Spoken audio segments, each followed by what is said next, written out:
ಹೊನ್ನಾವರ ತಾಲೂಕಿನ ಮುಗ್ವಾದಲ್ಲಿರುವ ಚರ್ಚ್ನಲ್ಲಿ ತಂದೆ ತಾಯಂದಿರ ದಿನವನ್ನು ಆಚರಿಸಲಾಯಿತು. ತಂದೆ ತಾಯಂದಿರನ್ನ ಗೌರವಿಸುವುದನ್ನು ಕಲಿಯಬೇಕು ಎಂದು ಗಣ್ಯರು ಹೇಳಿದರು.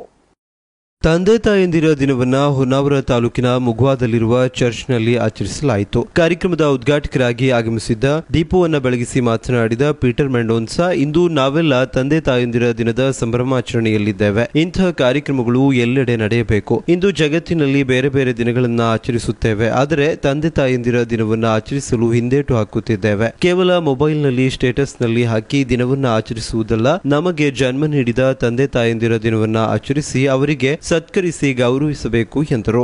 ಸಂಪನ್ಮೂಲ ವ್ಯಕ್ತಿಯಾಗಿ ಮಾತನಾಡಿದ ವಿಲ್ಸನ್ ಲಿಮಾ, ಅಜ್ಜ ಅಜ್ಜಿ, ತಂದೆ ತಾಯಿ, ಅಕ್ಕ ತಂಗಿ, ಅಣ್ಣ ತಮ್ಮ ಹೀಗೆ ಕುಟುಂಬದವರೆಲ್ಲ ಇದ್ದರೆ ಮಾತ್ರ ಮನೆಯ ವಾತಾವರಣ ಒಳ್ಳೆಯದಾಗಿರುತ್ತದೆ.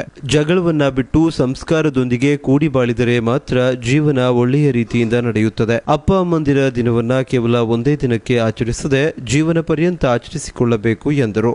ಭೂಮಿ ಎಂಬ 2 ಅಕ್ಷರದಲ್ಲಿ ಹುಟ್ಟಿ ಜೀವ ಎಂಬ 2 ಅಕ್ಷರ ಪಡೆದು 2 ಅಕ್ಷರದ ಗಂಡು ಹೆಣ್ಣು, 2 ಅಕ್ಷರದ ಅಜ್ಜ ಅಜ್ಜಿ, 2 ಅಕ್ಷರದ ಅಪ್ಪ ಅಮ್ಮ, 2 ಅಕ್ಷರದ ಅಣ್ಣ ತಮ್ಮ, 2 ಅಕ್ಷರದ ಅಕ್ಕ ತಂಗಿ, 2 ಅಕ್ಷರದ ಅತ್ತೆ ಮಾವ, 2 ಅಕ್ಷರದ ಮಾಮ ಮಾಮಿ, 2 ಅಕ್ಷರದ ಮನೆ ಎಂಬ ದೇಗುಲದಲ್ಲಿ 2 ಅಕ್ಷರದ ಆಟ ಪಾಠಗಳನ್ನು ಕಲಿಯುತ್ತಾ ಆ ಆಟ ಪಾಠಗಳೊಂದಿಗೆ 2 ಅಕ್ಷರದ ಊಟ ತಿಂಡಿ, 2 ಅಕ್ಷರದ ಕಾಫಿ ಹಾಲನ್ನ ಕುಡಿಯುತ್ತಾ ಬೆಳೆದಂತಹ ನಾವುಗಳು. ನಾವೆಲ್ಲ ಬೆಳೆದಿದೀವಲ್ವಾ? ಬೆಳೆದಂತಹ ನಾವುಗಳು 4 ಜನರಿಗೆ ಆಗುವಂತವ್ರಾಗ್ಬೇಕಂತ ಹೇಳಿದ್ರೆ ನಾವು ಏನ್ ಮಾಡಬೇಕು? ಕಮ್ಮಿ ಏನ್ ಮಾಡಬೇಕು? ನಾವು ಮಾಡಬೇಕಾಗಿರೋದು ಇಷ್ಟೇನೆಯ. 2 ಅಕ್ಷರದ ತಾಳ್ಮೆಯನ್ನ ನಮ್ಮದಾಗಿಸ್ಕೊಳ್ಬೇಕು. 2 ಅಕ್ಷರದ ಸಿಟ್ಟನ್ನ ನಾವು ಬಿಡಬೇಕು. ನಾನು ಅನ್ನುವಂತಹ 2 ಅಕ್ಷರದ ಆ ಒಂದು ಹಠತನವನ್ನ ಬಿಡಬೇಕು. ಹಾಗಾದ್ರೆ ಏನು ನಮ್ಮದಾಗಿಸ್ಕೊಳ್ಬೇಕು? ಮತ್ತೊಮ್ಮೆ ಕೇಳ್ತಾ ಇದ್ದೀನಿ. ನಾವು ಅನ್ನುವಂತಹ 2 ಅಕ್ಷರವನ್ನ ನಾವು ನಮ್ಮದಾಗಿಸಿಕೊಂಡ್ರೆ 2 ಅಕ್ಷರದ ಈ ಲೋಕ ಅನ್ನುವಂಥದ್ದು ಇದೆಯಲ್ಲ, ಇದರ ಮೇಲೆ ನಾವು ಜಯವನ್ನ ಸಾಧಿಸಬಹುದು. ಈ ಜಯವನ್ನ ಸಾಧಿಸಲಿಕ್ಕೆ ನಮ್ಗೆ ಏನು ಬೇಕಾಗಿದ್ರೆ ಪ್ರೀತಿ ಬೇಕು, ತಾಳ್ಮೆ ಬೇಕು, ಸಹನೆ ಬೇಕು, ಇವೆಲ್ಲವೂ ನಮ್ಗೆ ಬೇಕು. ಹಾಗಾದ್ರೆ ಇದನ್ನೆಲ್ಲ ಕೊಟ್ಟಂತವ್ರು ಯಾರು?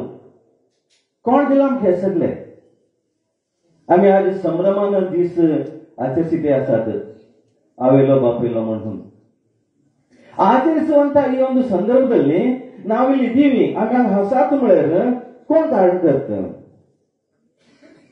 ನಮ್ಮ ಅಜ್ಜ ಅಜ್ಜಿ ನಮ್ಮ ಅಪ್ಪ ಅಮ್ಮನಿಗೆ ಜನ್ಮ ಕೊಡದೇ ಇದ್ರೆ, ನಮ್ಮ ಅಪ್ಪ ಅಮ್ಮ ನಾವು ಕುಳಿತಂತ ನಮ್ಮಗಳಿಗೆ, ನಿಂತಂತ ನಮ್ಮಗಳಿಗೆ, ಕೀಳಿಸ್ಕೊಳ್ತಿರೋ ನಮ್ಮಗಳಿಗೆ ಜನ್ಮವನ್ನ ಕೊಡದೇ ಇದ್ದ ಪಕ್ಷದಲ್ಲಿ ನಾವು ಯಾರು ಇಲ್ಲಿ ಇರ್ಲಿಕ್ಕೆ ಸಾಧ್ಯ ಇದೆಯಾ?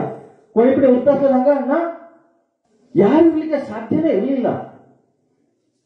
ಹಾಗಾಗಿ ನಾವು ಮೊಟ್ಟ ಮೊದಲಿಗೆ ನಮ್ಮ ಅಜ್ಜ ಅಜ್ಜಿಯನ್ನ, ಅಪ್ಪ ಅಮ್ಮನನ್ನ ನಾವು ಸದಾಕಾಲ ನಮ್ಮ ಜೀವನದಲ್ಲಿ ನೆನೆಸ್ಕೊಳ್ತಾನೆ ಇರಬೇಕು. ಅವರಿಂದಾಗಿ ನಾವು, ನಮ್ಮಿಂದಾಗಿ ನಮ್ಮ ಮಕ್ಕಳು, ನಮ್ಮ ಮಕ್ಕಳಿಂದಾಗಿ ಮುಂದಿನ ಕುಟುಂಬ ಅನ್ನುವಂಥದ್ದನ್ನ ನಾವು ನೆನಪಲ್ಲಿಟ್ಕೊಳ್ಬೇಕು. ಈ ಸಂದರ್ಭದಲ್ಲಿ ಹಿರಿಯರಿಗೆ ಹೂವನ್ನು ನೀಡಿ ಗೌರವಿಸಲಾಯಿತು.